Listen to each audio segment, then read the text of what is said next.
Masterizer.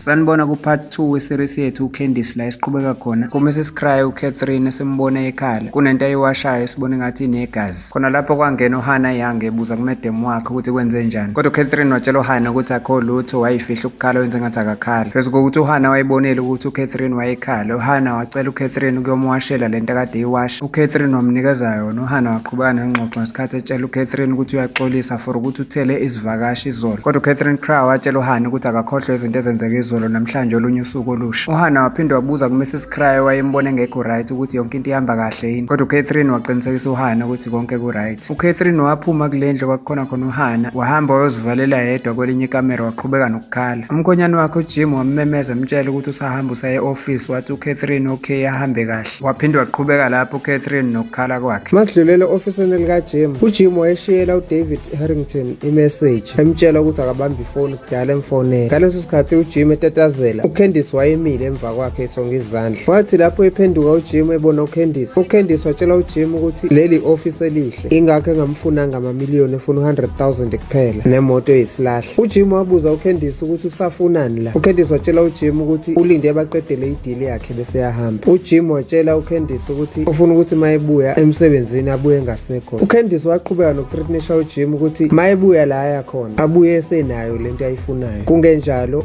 washo wabehleka uCandice evimba uJim endleleni mayehamba. uCandice simbona ilekelela uAmanda ngestadi babesenza, kodwa uAmanda ekhala ngokuthi yonke lento ibukhuni inzima. uCandice etshela uAmanda ukuthi kumele afocus. Ngalesikhathi uAmanda ebuza uCandice ukuthi uyikhumbula kanjani zonke lezi zinto. uCandice etshela uAmanda ukuthi ulalela uprofessor mangabe efundisa enze njengoba etshelwa. Bathi besaqhubeka nokufunda kwangena abafana uWyatt Cry umfowabo kaAmanda noJeffrey Harrington. Lapho uWyatt abuza khona uCandice ukuthi unjani empilweni ngesikhathi uWyatt emcabangela ngokuthi ubabonile nobaba wakhe izolo ebusuku. uCandice wathi right. noWyatt waphuma kuleyo ndaba wababuza ukuthi kudliwani. washo ememeza uSelin. wafika uSelin uWyatt wamtshela ukuthi ulambile. uSelin watshela uWyatt ukuthi angabommemeza ngoba akaqashwanga uyena, uqashwe abazali bakhe. waseyababuza uSelin ukuthi bazodlani. uJeffrey watshela uSelin ukuzodliwa. wathi mayehamba uSelin basala bo4 bexoxa ngesikhathi uCandice ebuza uJeffrey ukuthi bayiqala kanjani i-rehab center. uJeffrey echazela uCandice ukuthi wayiqala kanjani nokuthi izifundo azenza ecollege kwakuyiziphi. nokuyilapho Amanda nomfowabo uWyatt babona khona uCandice exoxa noJeffrey. babatshela ukuthi kufanele baphume out khona bezokwazana kangcono. uCandice wabatshela ukuthi akekho interested kuJeffrey. uWyatt wathi mayezwa uCandice ethi akekho interested ekuthandane noJeffrey wathi kufanele vele uCandice asho kanjalo ngokuthi uJola namakhehla. uAmanda wakhuza umfowabo wambuza ukuthi uyithathaphi leyo nto. uCandice watshela uAmanda ukuthi abaqoqe incwadi bahambe bayofundela erumini kaAmanda ngoba la e-study room bazothanda ukuba nenkinga. ngempela amantombazana asukuma ahamba. bathi sebengenile endlini kaAmanda waqhubeka uAmanda wabuza uCandice ukuthi ucabangani ngoJeffrey. wathi uCandice akacabangi lutho ngoJeffrey. uAmanda watshela uCandice ukuthi akazama ukuyicabangisisa leyo nto ukuba nedate noJeffrey ngoba bayafanelana. eqhubeka futhi ethi uyamazi uJeffrey ukuthi umuntu oright. uCandice watshela uAmanda ukuthi akayeke kumbelesela ngoJeffrey ngoba uJeffrey ngisho kungathiwa akamazi kodwa uyambona ukuthi ugay. uAmanda wayiphika lento eyishiwo uCandice, kodwa uCandice waqinisekisa kuAmanda ukuthi uyamazi umuntu ugay mayembona, so uJeffrey definitely ugay. uAmanda wayibhizi etshela uCandice ukuthi bazana noJeffrey besebancane ngoba ama-families abo ezwana, akukwazi ukuthi uJeffrey ugay. kodwa uCandice wabuza uAmanda umbuzo wamhlula ukuphendula ukuthi ubani i-girlfriend noma i-ex-girlfriend kaJeffrey. uCandice watshela uAmanda ukuthi akayiyeke lento ngoba uJeffrey ugay futhi uyambona ukuthi ukufihlile lokho. uAmanda watshela uCandice ukuthi usuku lakhe lokugcina la ekhaya namhlanje kumele kube khona into abayenzayo. uCandice wathi njengoba bestadisha ufuna bayongena e-ofisini likaJim Cry ubaba kaAmanda njengoba efundela izifundo zomthetho. ufuna i-experience ngokubona e-ofisini lejaji esele lidala emsebenzini walo. uma sesibuyela ekhishini kuma-maid, uSelin wabuza kuHanna ukuthi uzokwenza njani njengoba indodakazi yakhe uCandice isekhona la ekhaya kakahambi. uHanna watshela uSelin ukuthi uzothatha i-advice yakhe le amtshele yona yona ukuthi angasho lutho avale umlomo. Ethi Uhana, ngoba ngiyazazi ukuthi ngizokwenzani la ekhaya, ngidinga umsebenzi, angifuni ukulahlekelwa umsebenzi ngoba ngiyawudinga. Mase sibuyela kubafana, uWyatt wayethethisa uJeffrey ngokuthi usekhathele ukuthi abe umsila wakhe. uJeffrey wabuza uWyatt ukuthi kungani akhulume kabuhlungu kanje kuCandice, wathi futhi ubeyithathaphi lento ayishilo ukuthi uCandice ujola namakhehla. uWyatt watshela uJeffrey ukuthi ngeke asho lutho okwamanje ngaleyo nto ngoba siyeza isikhathi sokuthi asho ukuthi ubeyikhulunyiswa yini, kodwa still uWyatt wayebhizi encengana noJeffrey ukuthi uyacela kamshayise ngomoya kunokuthi ahleze emgade 24/7. uJeffrey watshela uWyatt ukuthi akakhohlwe akayindawo, kuwumsebenzi wakhe ukuthi amgade. Masidlulela kuJim Cryer, wayese-ofisini lakhe ngesikhathi kungqongqoza umngani wakhe uDavid Harrington, ubaba kaJeffrey naye oyijaji. uJim etshela uDavid ukuthi kade mfonela. uJim watshela uDavid ukuthi basenkingeni enkulu, wamchazela sonke isitori ngokwenzekile ngoCandice ukuthi ubem-odile for isex ngokwalabantu abafonelwayo abama-escort, waheva naye isex, kodwa kuthe later indodakazi yakhe u-Amanda yafika nomngane afunda naye ecollege, and it turns out ukuthi leyo ntombazane ewumngane wengane yakhe bekuwuCandice. Ethi uJim manje uCandice uyamblackmaila uthi ufuna imali engango-$100,000 neyimoto eyi-convertible ethi uze washo umbala waleyo moto ukuthi kumele ibe bomvu. uDavid wayethukile ngesenzo sikaJim ngokuthi uJim bamfuna ukuthi angene lesikhundla sikagavana ukuthi aqualify ephalamende ngoba vele uyaqualifya kulokho. Wathi uDavid njengomphathi imali kaJim Cryer kuyamphoqa ukuthi amkhokhele uCandice ukuze avale umlomo uCandice ahlukane naye. uJim wadaza inkani wathi ngeke azamkhokhela uCandice ngoba uzomkhokhela for ukuthi arelease leyo recording athi unayo iyengxoxo yabo ehotela, aphinde amblackmail futhi kanti mhlambe akuyona yodwa leyo recording. uDavid watshela uJim Cryer ukuthi akayeke ukuba nenkani, akakhokhele lo muntu ukuze bahlukane naye ngoba ngenjalo kuphelile ngekusasa likaJim Cryer. Mase sibuyele emzini kaJim Cryer sibona uCatherine Cryer ephuma ekamereni lakhe ehlangana noCandice kumastephisi. uCandice encoma uMrs Cryer ukuthi ugqoke kahle, wabonga uCatherine kuCandice. uCandice wanyukela ekamereni laMrs Cryer wayojikijela phezu kombhede. Sekusenjalo kwangena umakaCandice uHana ngesikhathi ethuswa ukubona indodakazi yakhe lapho. uHana ebuza kuCandice ukuthi uzofunani kulo muzi, noCandice wabuza kumawakhe ukuthi uzofunani kulo muzi. uHana wathi ngiyasebenza la ekhaya. uHana wayengasazi uzombamba kanjani uCandice, wayesemlandela ngoba uCandice wayehamba evula ama-closet nama-wardrobe ebheka impahla yikaCatherine. uHana ekhuza uCandice ethi akahlukane nabantu bakaCryer. ethi uHana ngisho ngathi wakhona into oyiplanile ukuthi ubaqole kodwa isiphetho salapho soba buhlungu. uCandice wathuka umawakhe uHana embiza ngesicashalala esiphipha abantu. uHana wacasuka wazoshaya uCandice ngempama.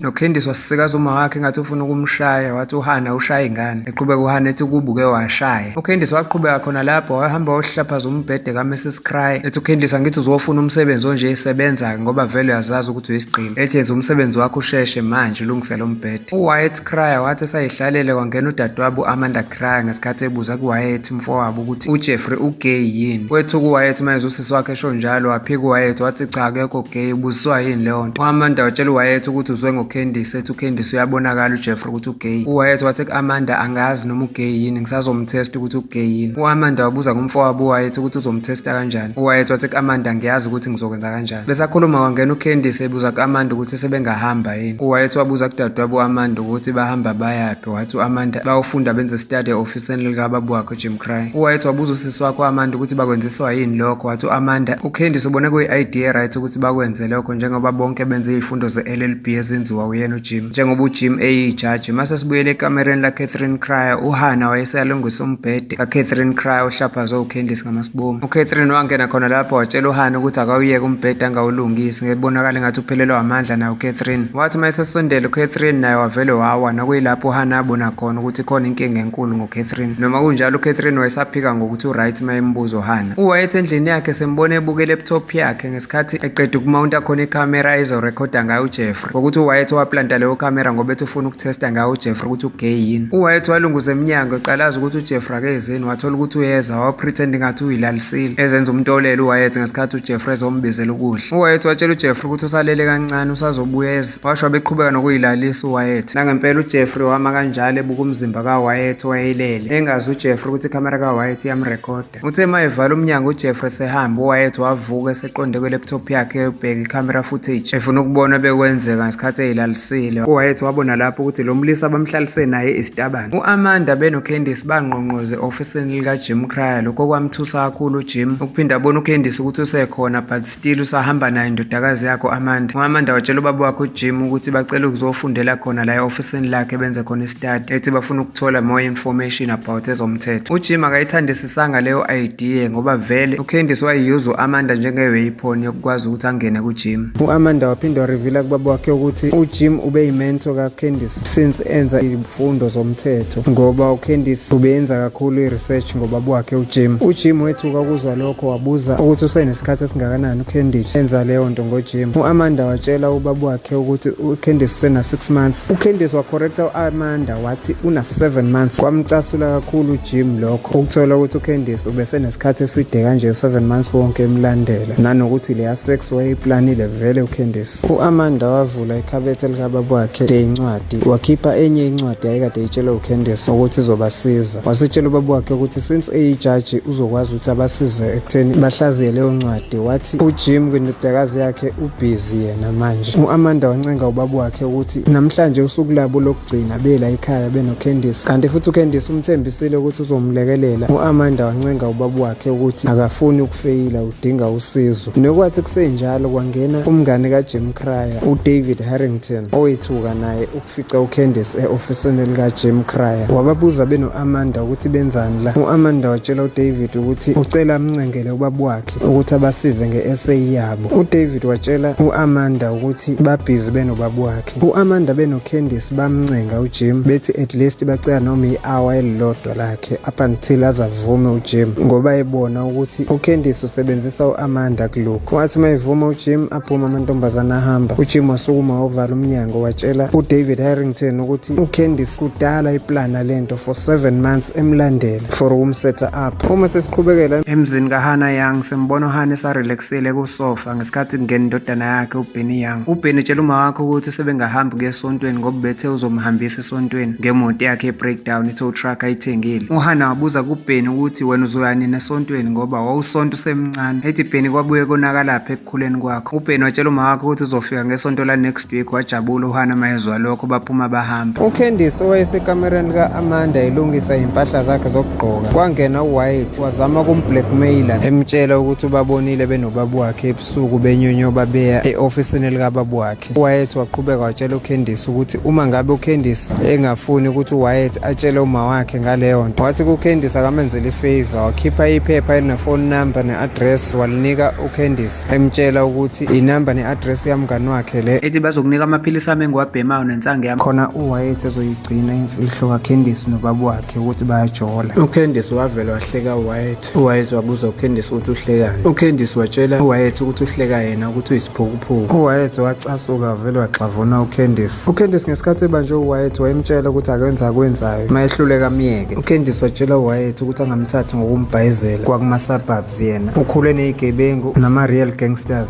wathi mangabe ifuna insango noma amaphilisi noma ngabe inhloboni ye-drug afuna ukuyibhema angalokuthi enze ukuthi bona babe yizitha ngoba uCandice wazi abantu aba-dangerous angeke alunge kubona uWyatt. uCandice wakhomba uWyatt wamtshela ukuthi mayeke waphinde uyoqalekisa usuku azalwa ngalo. uCandice watshela uWyatt ukuthi mayefuna ukuyotshela uma wakhe ngento ayibonile indaba angakwenzi lokho njengamanje. uCandice watshela uWyatt ukuthi akasuke phambi kwakhe yamnyanyisa.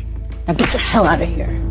waphuma wahamba ngempela uWyatt. kwathi uJim esese-ofisini lakhe waphinda wabuya uCandice watshela uJim ukuthi sebengasiqala-ke istudy le nto abethe kufuna amfundise yona. uJim watshela uCandice ukuthi akayeke ukukhuluma ngale nto ayishoyo akakhulume ukuthi ufunani esho emnika i-whisky eglasini. uJim wamnika iglasi ngaka-right uCandice wathatha eka-left bahlala phansi bobabili. uCandice watshela uJim ukuthi ufuna imali yakhe engango-$100,000 US kade ibizile nemoto e-convertible. uJim watshela uCandice ngesikhundla esiphezulu akusona ukuthi ngisho kungathiwa uCandice uzama ukuthreatenisha uJim Cryer kuyaziwa ukuthi uJim Cryer uwumuntu ophezulu ongeke azamatanise nomuntu okwi-low level njengoCandice. uJim watshela uCandice ukuthi akakhohlwe akho mali azoyithola akho moto azoyithola. uCandice watshela uJim ukuthi usedile nabantu abangaphezulu kukaJim ngokwe-level.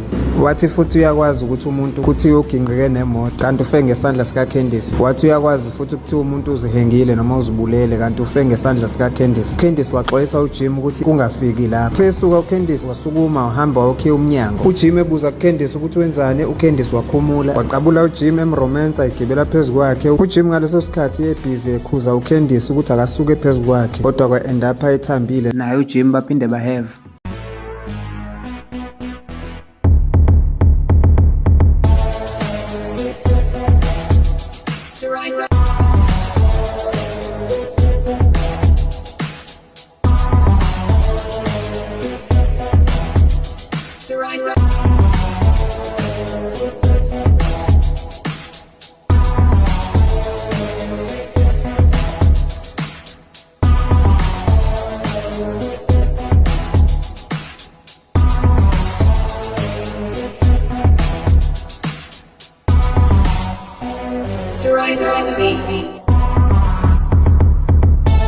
Siyayibeka lapha namhlanje ungaphuthelwa episode elandelayo so-uploada kungekudala. Siyabonga ngokubukela iSterizer TV. Ukhumbule ukusubscribe nokucindezela ulike kanye nebheli ye-notification ukuze ungaphuthelwa elandelayo kukuzayo la kuSterizer TV.